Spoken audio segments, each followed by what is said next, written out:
बता दूं किसी का सप्लीमेंट मैं वो कि पहलवान की बात अगर उन्होंने करी है तो दंगल में एक अकेला पहलवान कितनी उछल कूद कर ले, जब तक दूसरा पहलवान नहीं आता तब तक दंगल शुरू नहीं होता। जब दूसरा पहलवान आएगा तब दंगल शुरू होगा।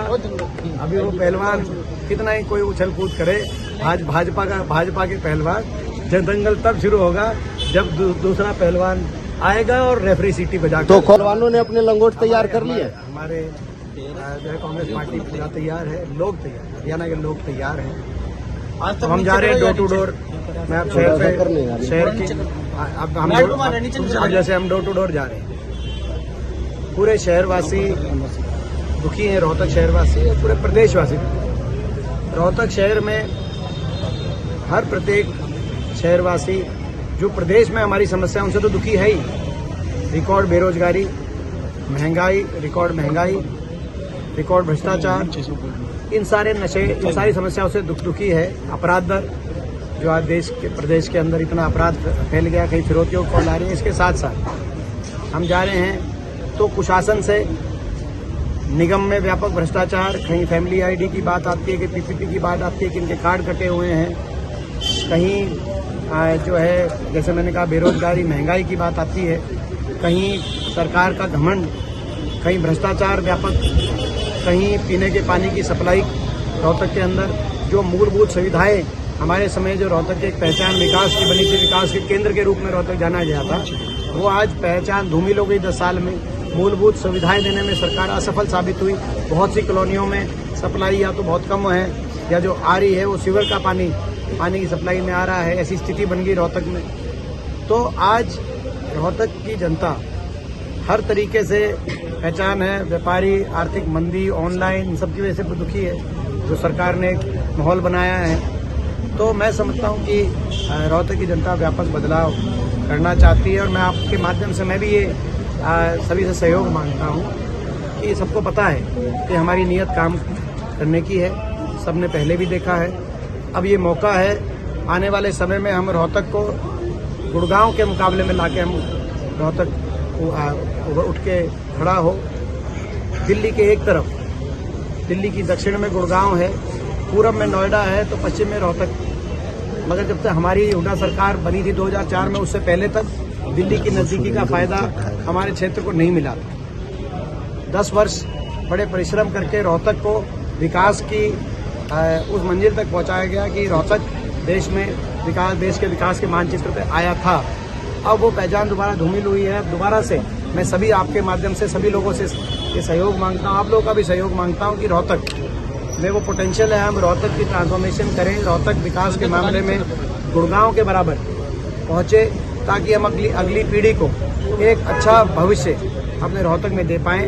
देश के मानचित्र में विकास में रोहतक पहुँचे और रोहतक के नतीजे के माध्यम से हरियाणा की राजनीति में भी बदलाव लाएं, और हरियाणा भी विकास की पटरी पे दोबारा, खुशहाली की पटरी पे दोबारा चले। और इसीलिए सभी आप लोगों के माध्यम से सहयोग। प्रधानमंत्री भाई बात ऐसी है, जांच कराने की अब सोच रही है बीजेपी तब जांच कराने की सोचती है और तब भ्रष्टाचार बीजेपी को दिखता है किसी का, जब कोई बीजेपी से गठबंधन से अलग हो जाए या बीजेपी दूसरी पार्टी में। उसके बाद बीजेपी उनको पार्टी ज्वाइन कराती है, गठबंधन करती है और कहते हैं मिलके भ्रष्टाचार करते हैं। ये कार्यशैली, मिलके लूटते हैं। 5 साल तक मिलके लूटने का काम प्रदेश को डबल इंजन की सरकार ने किया। बीजेपी ने अलग, जेजेपी के ने अलग, बीजेपी के मंत्रियों ने अलग, जेजेपी के मंत्रियों ने अलग। 5 साल तक, और मैं 5 साल तक मैं बोलता रहा कि हमारी बात मत मानो। इन्हीं के नेता आरोप लगा रहे भ्रष्टाचार के। पंडित दाता गौतम कह रहे हैं कि यह 1 लाख होकर जीमने लग रहा है। इसका अर्थ है कि वो क्या जीम रहे हैं, यानी कहीं ना कहीं भ्रष्टाचार। दूसरे डॉक्टर अरविंद शर्मा जी कह रहे हैं कि 350 करोड़ का घोटाला, अमृत योजना घोटाला, पूर्व मंत्री, रोहतक से पूर्व मंत्री, जिनके घोटाले के तार मुख्यमंत्री के कार्यालय तक जुड़े हैं, और उन्होंने घोटाला करके सबूत तक मिटा दिए। यहाँ तक भी उन्होंने बात कही, उन्होंने तो बहुत ज़्यादा बातें कही जो भाषा।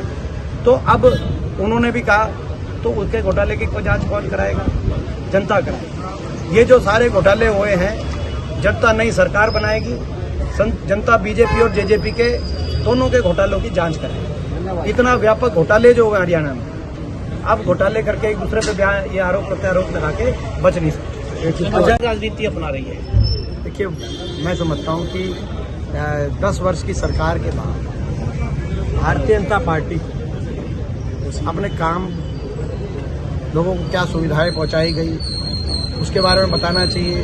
उनको इस बात के लिए बताना चाहिए कि देश में आज रिकॉर्ड बेरोजगारी क्यों हो गई, आज देश में महंगाई इतनी क्यों बढ़ गई, आज देश में ऐसा भ्रष्टाचार कैसे हो गया कि जब हिंदुस्तान देश बहुत गरीब परिस्थितियों में था तब भी पोलियो बनाने वालों से कोई किसी ने चंदा नहीं लिया, ना ये कहा ये इसकी वैक्सीन है, पोलियो की वैक्सीन बनाने वाले किसी ने कोई चंदा नहीं लिया, और ना ही कोई पोलियो की वैक्सीन बनाने वाले का ये कहा गया कि ये किसी पार्टी का या किसी सरकार का कि ये वैक्सीन है। आज क्या कारण बन गया है कि भ्रष्टाचार के ऐसे उदाहरण जो आने वाले समय में दिए जाएंगे कि वैक्सीन बनाने वाले से भी चंदा लिया बीजेपी ने, और 450 करोड़। उसमें ये सोचने की बात है कि अगर वैक्सीन में यदि कमी थी और चंदे से अप्रूवल मिला तो फिर वो चंदा लिया क्यों गया? क्या वो अनैतिक नहीं था? लोगों की सेहत के साथ ना बड़ा खिलवाड़। और यदि वैक्सीन बिल्कुल ठीक थी तो भी चंदा क्यों लिया? क्या मानवता, ये इंसानियत नहीं कहती थी कि पूरी दुनिया में ऐसा संकट था तो बीजेपी कम से कम उनसे चंदा ना लेती? बाकी तो सारी कंपनियों से तो लिया ही बीजेपी ने, लेकिन ऐसी कंपनी से भी जो लिया, ये कहीं ना कहीं भाजपा को अपने नैतिकता के पैमाने पे भाजपा को आत्ममंथन करना चाहिए कि क्या ये भाजपा का स्टैंड था या कुछ भाजपा के नेताओं का स्टैंड था कि ऐसी कंपनियों को भी ना छोड़े। अरविंद शर्मा हमारे मॉडल टाउन के जो सारे व्यापारियों के एसोसिएशन के हमारे भाई अजय जी और हमारे भाई मुकेश अरोड़ा जी की बीजेपी पार्टी छोड़कर मार्केट के हमारे प्रधान है, दोनों ये प्रधान है, प्रधान है। तो ये और इनके साथ बहुत से शॉपकीपर थे, एक का नाम नहीं ले पा रहा, जो है अपना क्या कहते हैं ई बुक वाले गुलाटी जी भी थे और बहुत से थे, मैं एक का नाम प्रधान और उपप्रधान का ये मेन है। ये बीजेपी पार्टी छोड़ के ये कांग्रेस पार्टी में शामिल हुए। हम इनका बहुत हृदय की गहराई से स्वागत करते हैं और अपने कांग्रेस पार्टी में इनका मान सम्मान और उचित था। तो जो भी उन्होंने कहा है, मैं समझता हूँ कि वो अपने काम बताएं। अब समय आ गया है, 5 साल उनका समय था, वो अपने काम बताएं।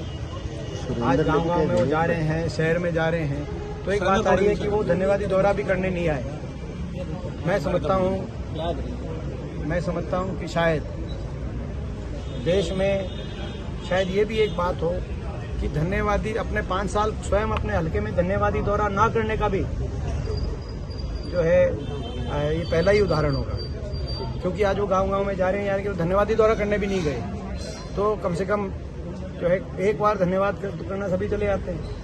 मगर वो ये 5 साल में आए गए नहीं हल्के में, वो एक शिकायत है। लेकिन एक शिकायत उससे बड़ी ये आ रही है कि शायद देश में वो एकमात्र ऐसे सांसद रहे हों जो अपना एक बार भी धन्यवादी दौरा उन्होंने सारे गांव का, हल्के का, सारे हल्कों का नहीं किया, सारे शहरों का नहीं किया। वो ये बताएं कि क्या मजबूरियां रही कि धन्यवादी दौरा नहीं कर पाए, और वो ये बताएं कि क्या मजबूरियां रही कि काम नहीं करा पाए, वो विकास कार्य नहीं करा पाए। तो जो है क्षेत्रवासी भी इस बारे में सोच रहे हैं कि उनका कार्यशैली क्या रही। आप बीजेपी ध्यान दिया महिलाओं के मंगलसूत्र तक को लेकर के, तो उसको किस नजरिए से? देखिए, आपने जो है, मैं समझता हूं कि जो भाजपा के नेताओं का जो बयान पहले चरण के मतदान के बाद जिस तरीके से आ रहा है, कहीं ना कहीं उसमें आत्मविश्वास की कमी दिखाई दे रही है। जिस विश्वास के साथ भाजपा ने कदम बढ़ाए थे चुनाव में कि उनकी सरकार तो रिपीट हो रही है, आज लोगों ने, ऐसा लगता है कि लोगों ने पहले चरण के मतदान में बदलाव की तरफ कदम बढ़ा लिया। तो ऐसे में भाजपा के नेताओं का इस प्रकार के बयान जो है वो उस बात को दिखाते हैं कहीं ना कहीं आत्मविश्वास की जो 10 वर्ष में इन्होंने काम किया था, उसके आधार पर लोगों से मतदान की अपील करने की कहीं ना कहीं जो है कमी दिखाई दे रही है कि वो इस प्रकार की जो भाषा लोग भाजपा के तमाम नेताओं के बयानों में आ रही है। लेकिन गुजरात में तो दुष्यंत चौटाला के खिलाफ भी शिकायत। देखिए, इसमें अब बीजेपी को दिखेगा ये तो हाँ, बोलो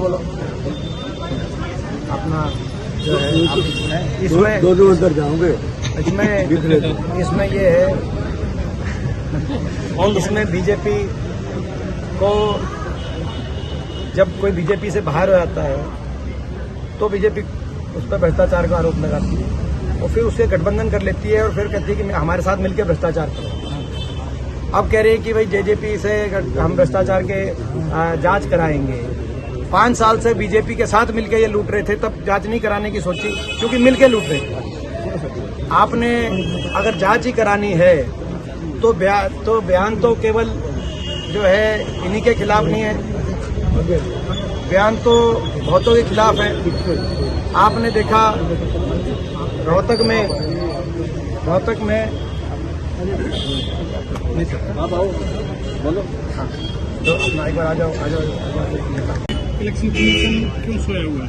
क्योंकि मैंने उस पर अपना बात बोल दिया कि उन्होंने जो बोला था उस पर उनके मैंने अपने बयान दे दिया उस पर।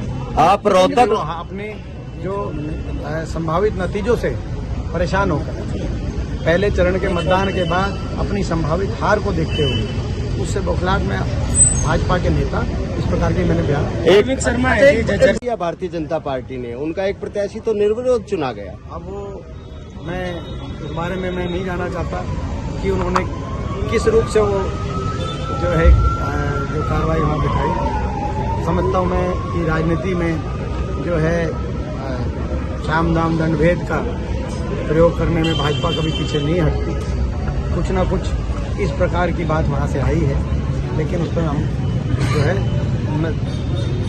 हाँ कोई लोगों के मतदान से उनके उम्मीदवार नहीं जीते। ये आप रिलीजन को लेकर प्रधानमंत्री की स्टेट